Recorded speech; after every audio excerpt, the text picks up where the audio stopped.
আমাদের দেশে যারা বিশৃঙ্খলা করে সন্ত্রাস ভোট চোর আমাদের দেশে যারা অস্থিতিশীল পরিবেশ তৈরি করতে চাচ্ছে, হাদি ভাইকে যারা হত্যা করেছে, নির্বাচন যারা বানচাল করতে চাইছে, দেশের পরিবেশকে যারা অস্থিতিশীল করতে চাইছে, সীমান্ত যারা আমাদের ভাইদেরকে বোনদেরকে মেরে ঝুলিয়ে রাখে, তাদের আশ্রয় এবং প্রশ্রয়দাতা পৃষ্ঠপোষকতা দিচ্ছে ভারত। ভারতকে স্পষ্ট ভাষায় বলতে চাই, যারা আমার দেশের সার্বভৌমত্বকে বিশ্বাস করে না, যারা আমার দেশের সম্ভাবনাকে বিশ্বাস করে না, যারা ভোটাধিকারকে বিশ্বাস করে না, মানবাধিকারকে বিশ্বাস করে না, যারা এই দেশের সন্তানদেরকে বিশ্বাস করে না, আপনারা যেহেতু তাদেরকে আশ্রয় প্রশ্রয় দিচ্ছেন, কথা স্পষ্ট করে বলে দিতে চাই, ভারতের যারা সেপারেটিস্ট আছে বাংলাদেশে আমরা তাদেরকে আশ্রয় প্রশ্রয় দিয়ে যে সেভেন সিস্টার রয়েছে সেটাকে বাংলাদেশ থেকে ভারত থেকে আলাদা করে দিব। এই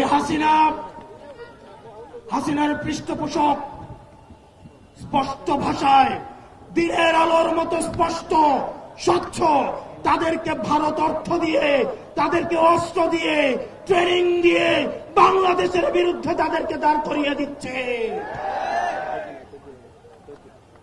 আপনাকেই বলছি, ইন্স্যুরেন্স করলে সিটিতে সুরক্ষা পাবেন নিশ্চিত। আমাদের ভারতের বিরুদ্ধে একটি পার্শ্ববর্তী দেশ বলার কোন সুযোগ নাই। আপনার জবানে স্পষ্ট করতে হবে, এই বাংলাদেশকে ভারত একটা ফিলিস্তিন বানাইতে চায়। আমাদেরকে সবাইকে ঐক্যবদ্ধ হতে হবে।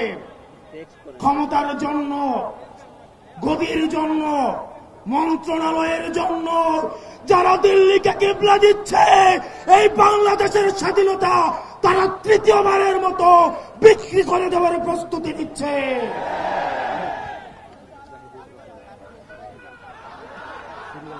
প্রিয় মুক্তিকামী জনতা,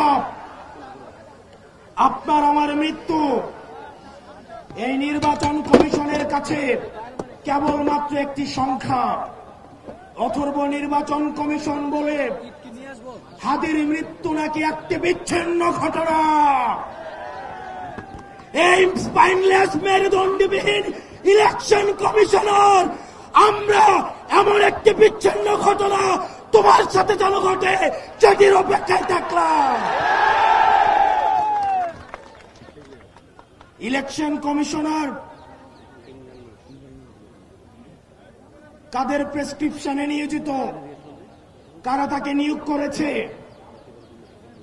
এরকম ইলেকশন কমিশন আজকে যদি চলে যায়, যে লাইন ধর্মী ইলেকশন কমিশন হওয়ার জন্য শাহবাগ থেকে শহীদ মিনার পর্যন্ত যোগ্য ইলেকশন কমিশনার খুঁজে পাওয়া যাবে, কিন্তু আমার ভাই হাদি যে অনন্তকালের উদ্দেশ্যে যাত্রা করেছে, আমার ভাই হাদিকে আর খুঁজে পাওয়া যাবে না।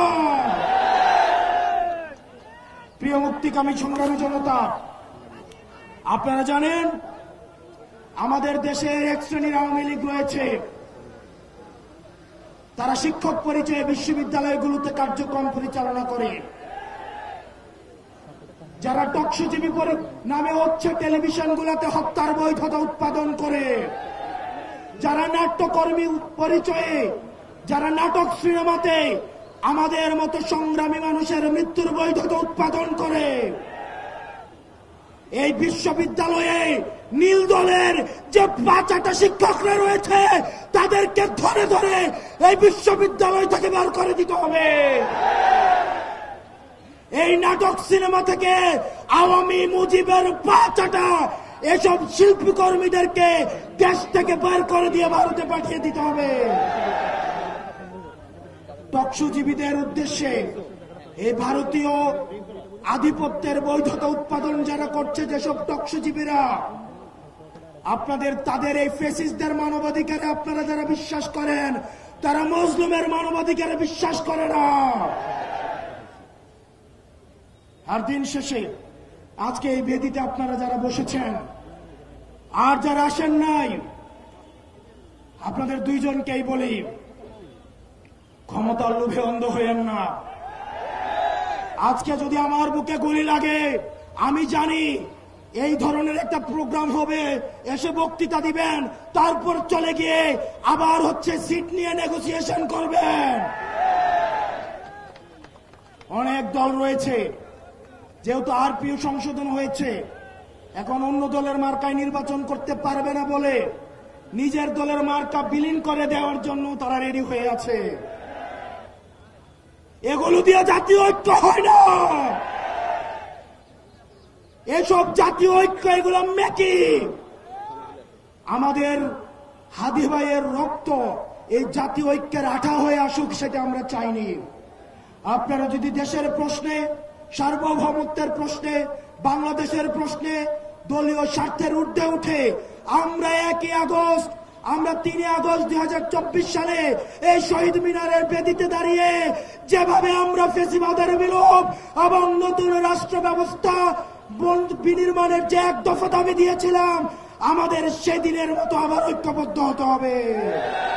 ও ইনকিলাব, ইনকিলাব, দিল্লি না ঢাকা, দিল্লি না ঢাকা, ইনকিলাব, ইনকিলাব, আপোষ না সংগ্রাম, দালালি না রাজপথ, দালালি না রাজপথ, আপোষ না সংগ্রাম।